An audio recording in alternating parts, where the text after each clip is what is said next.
lá, meu irmão, minha irmã. Corre veloz o tempo e já estamos no 25º domingo do tempo comum, no calendário litúrgico católico, que corresponde a este domingo 19 de setembro. Para este domingo, a palavra a ser proclamada é Marcos capítulo 9, versículos 30 a 37. Venha comigo, acompanhe.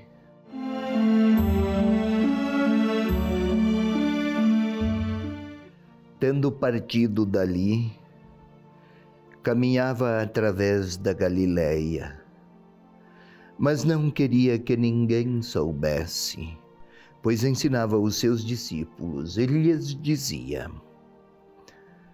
o Filho do Homem será entregue às mãos dos homens, e eles o matarão. E morto, depois de 3 dias, ele ressuscitará. Eles, porém, não compreendiam esta palavra e tinham medo de interrogá-lo. E chegaram a Cafarnaum. Em casa lhes perguntou: sobre o que discutíeis pelo caminho? Ficaram em silêncio, porque pelo caminho vinham discutindo sobre qual deles era o maior. Então ele sentou, chamou os 12 e disse: se alguém quer ser o primeiro, seja o último de todos e servo de todos. Depois tomou uma criança, colocou-a no meio deles e, pegando-a nos braços, disse-lhes: aquele que receber uma destas crianças por causa do meu nome, a mim recebe. E aquele que me recebe, não é a mim que recebe, mas sim aquele que me enviou.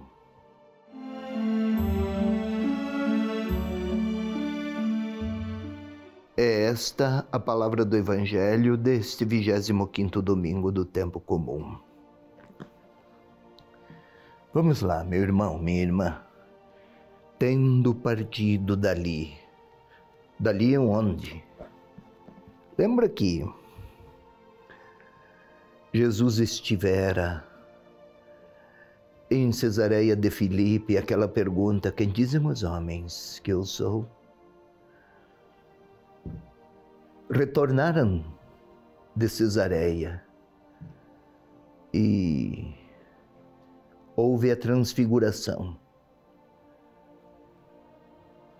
E depois da transfiguração, partiram. É do local da transfiguração que eles partiram. Tendo partido dali, caminhava através da Galileia. Este caminhar através da Galileia, caminha para onde? Está indo para que direção? Está caminhando para Jerusalém. Saberemos o que haverá lá. Sabemos melhor o que haverá lá. Mas não queria que ninguém soubesse, pois ensinava os seus discípulos. Nossa, não queria que ninguém soubesse. Outra vez. É que se soubessem que ele estava pelas vizinhanças, seria procurado pelas multidões para novos benefícios e novos milagres e novas projeções de si mesmo. Ele não queria, porque mais do que fazer milagres, precisava e queria ensinar os discípulos o caminho para Jerusalém. É este o caminho que redime a humanidade. Não é alguns benefícios de caráter miraculoso, mas o caminho da cruz e da ressurreição é para a humanidade inteira. Os milagres é para alguns. Pois bem, o Filho do Homem será entregue às mãos dos homens. Agora, no anúncio anterior, aquele de domingo passado, era aos anciãos de Jerusalém, agora é dos homens, é a humanidade. E o matarão, ressuscitará depois de 3 dias. Por que isso? Porque os pensamentos do Senhor, de se apresentar como servo e de ser servo que resgata e liberta a todos pelo caminho da humildade, era como que uma contradição com a lógica humana. A humanidade é um conflito entre Deus e a humanidade. Deus se faz humilde porque quer perdoar e salvar a todos. E a humanidade e os homens se fazem, buscam grandezas, e nestas grandezas quase sempre há os mais iguais e os menos iguais, e os vencedores contrapostos aos vencidos. Não é isto que Deus quer para os seus. Pois bem, chegaram a Cafarnaum. Eles, porém, não compreendiam. O anúncio da cruz. Não é compreendido porque se contrapõe ao modo que a humanidade, que todos nós, com nossas vaidades e projeções e ambições, gostaríamos dos benefícios para salvaguardar nossas superioridades e grandezas. E os discípulos não compreendiam. Não é que faltasse inteligência, mas não compreender aqui é não internalizar este modo de Deus mostrar, de revelar-se. Chegaram a Cafarnaum e a pergunta sobre o que discutíeis no caminho. O verbo grego usado para a palavra discussão e o verbo discutir não é simplesmente um debate, era confronto, contraste, palavras pronunciadas em uma disputa irritada. Sobre o que discutíeis, eles silenciaram porque discutiam quem era o maior. É impressionante. Depois que Jesus anunciou o seu caminho de cruz, os milagres começaram a cessar. Diminuíram até cessar. As multidões desapareceram. A fama não está mais a circular. E os discípulos começam a percorrer os passos dos discípulos eram cada vez mais irrequietos e mais indecisos e mais desmotivados. Nada responderam porque discutiam quem era o maior. Então ele sentou, chamou os 12 e disse: lembra, já explicamos, a atitude de sentar-se. Não é uma posição física, sentar-se. Porque o evangelista aqui foi se ocupar com a posição física do Senhor. A hora de dar uma resposta, poderia ter respondido em pé, agachado. É sentar-se, é a atitude do mestre. Agora ele vai ensinar. Eis o que ensina.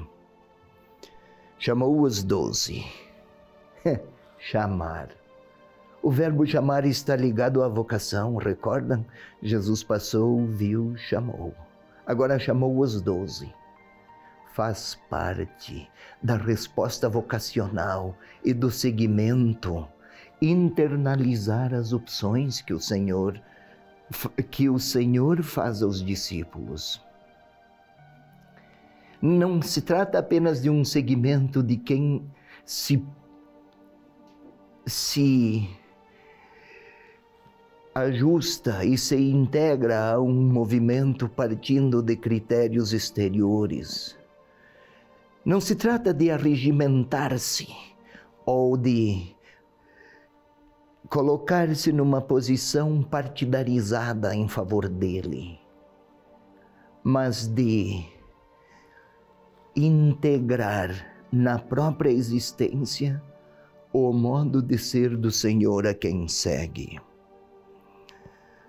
E então sentou-se, chamou os 12, se alguém quer ser primeiro, saiba que a proeminência do primeiro se inscreve na humildade dos últimos, daqueles que se fazem servos.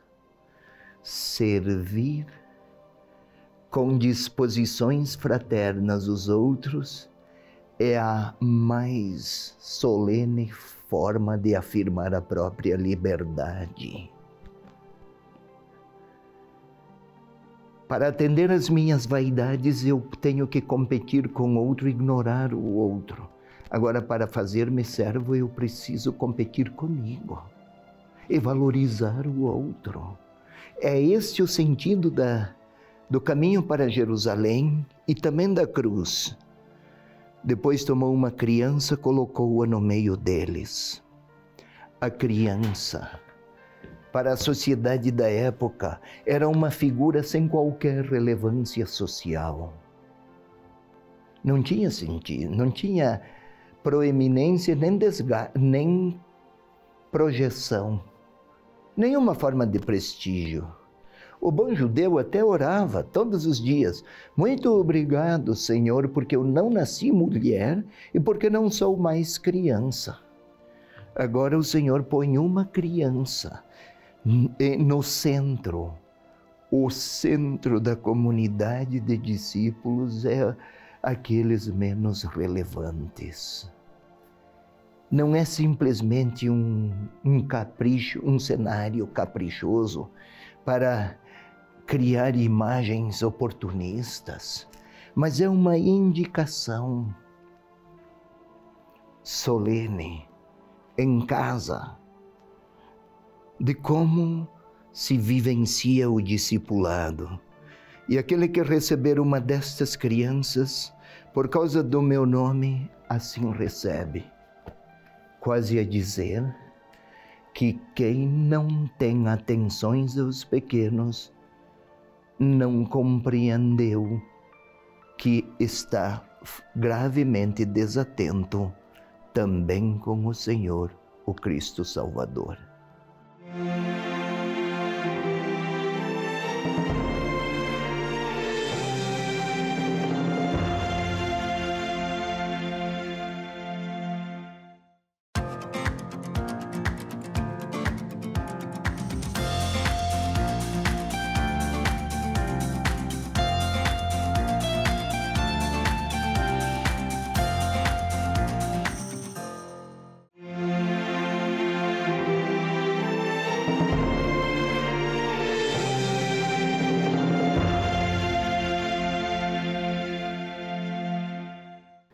Passemos agora à segunda parte da nossa leitura orante. Meu irmão, minha irmã. Marcos 9, 30, 37. Como sempre, como todas as vezes, o ato primeiro, queremos orar, não estudar. O ato primeiro, para este caso, é a composição do lugar interior. Afastar de nós com preocupações, inquietações ou distrações.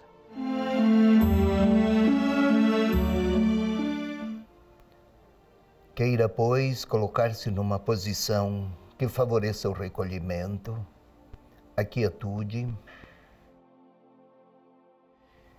e comecemos concentrando-nos sobre nós mesmos. A respiração é sempre muito importante para estes casos. Respire profundamente. Você aí, eu aqui. Lentamente.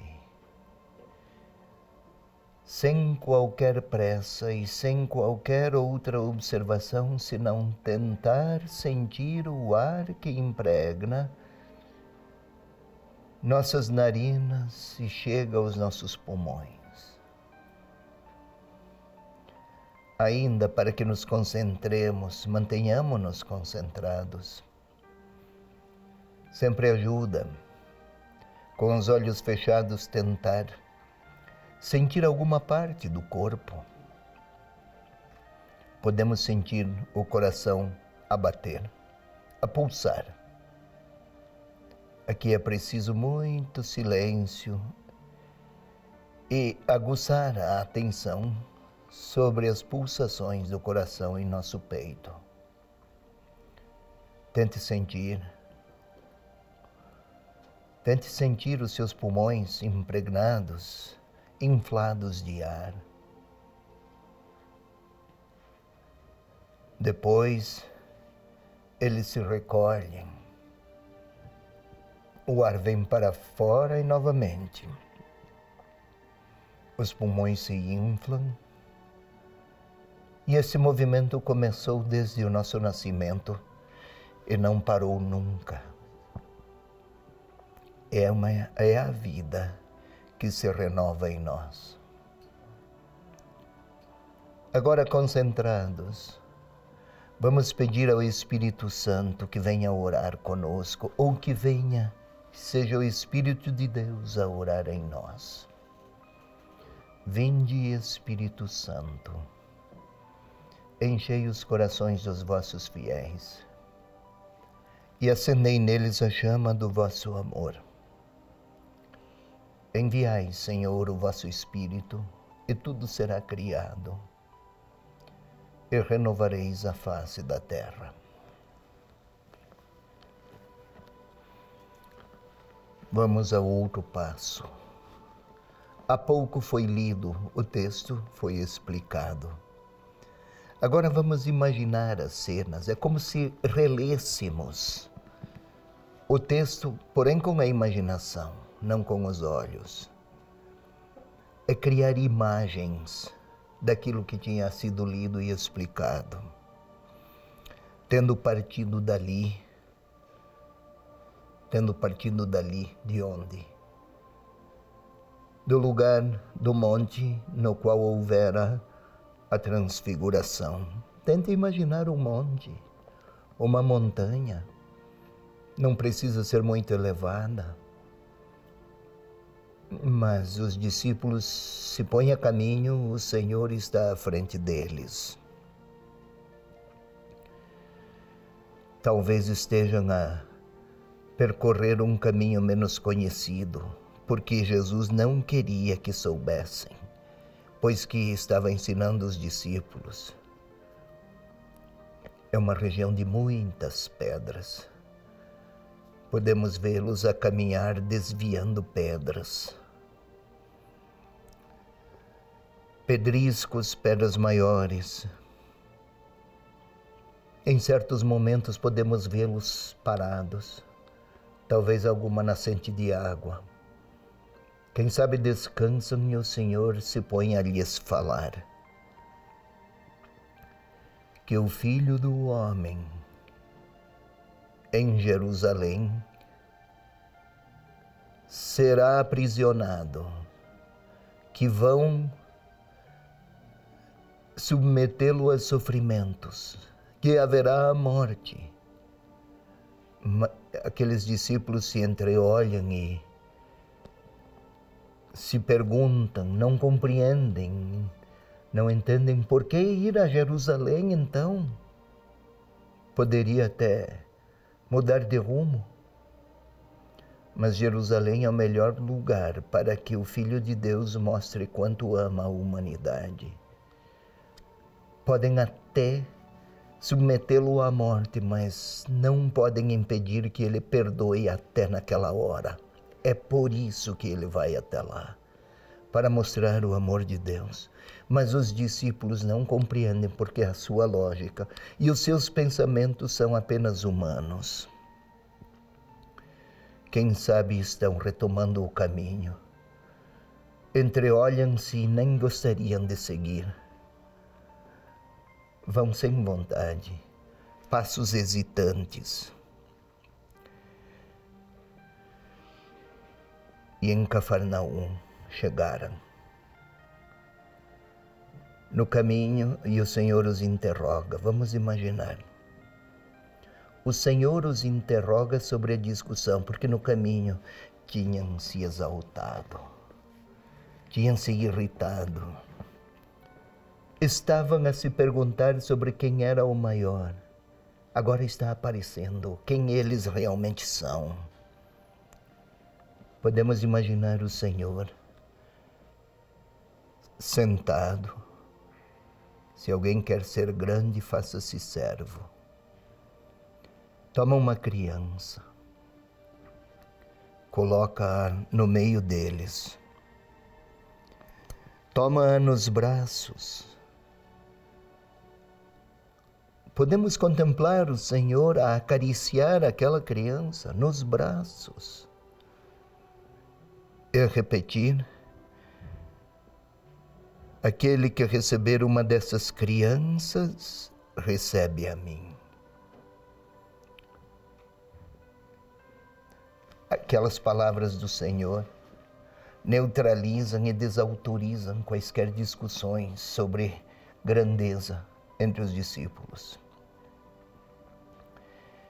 É bem possível que estejam desapontados e se perguntando: será que vale a pena seguir Jesus? Afinal, os milagres já são bem menos. As projeções deles, discípulos, também diminuíram.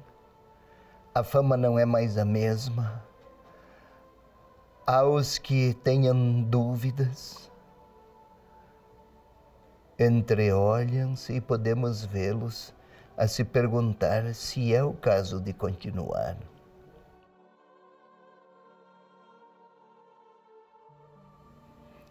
E então, vamos ao novo passo. Agora vamos inserir-nos lá, naquele grupo dos 12. Queremos seguir o Senhor e somos um deles. E é bem possível que tenhamos já discutido ou discutamos ainda hoje sobre vaidades, poderes, grandezas, competições.